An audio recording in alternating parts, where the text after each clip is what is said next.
nagpapahay ng langis, ang nagpapakilala ng paglubog ng Espiritu Santo sa mula sinilang sa Diyos.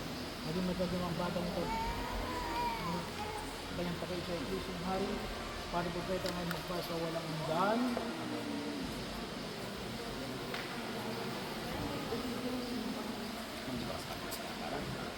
Adora Bri. Tanggalin mo ito. Ito ay pamahiin niya.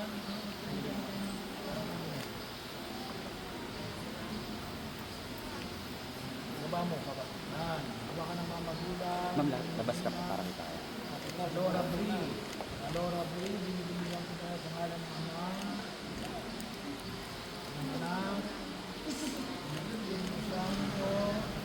Amen. Ito natin po.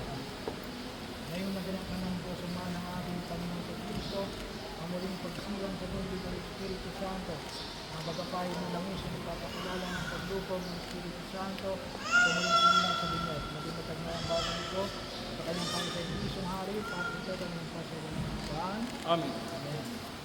Ang damit ng binyag, suot ang damit ng binyag, sombrerong puti, o puting panyo, ang eskudo. Ang damit pang binyag, itanda ng muling pagsilang kay Kristo, at ang dakilang karangal ng mga anak ng Diyos.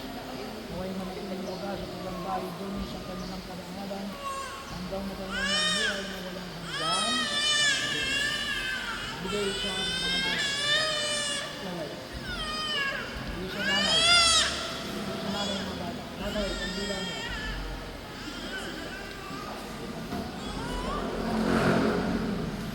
Ang ilaw na ito ay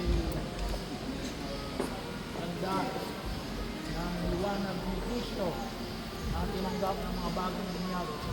Patuloy ng mga magulang ng Manila na mag-aral ito sa kanyang isiwa hanggang sa pagdadalik ng Kristo ng ating Panginoon. Amen.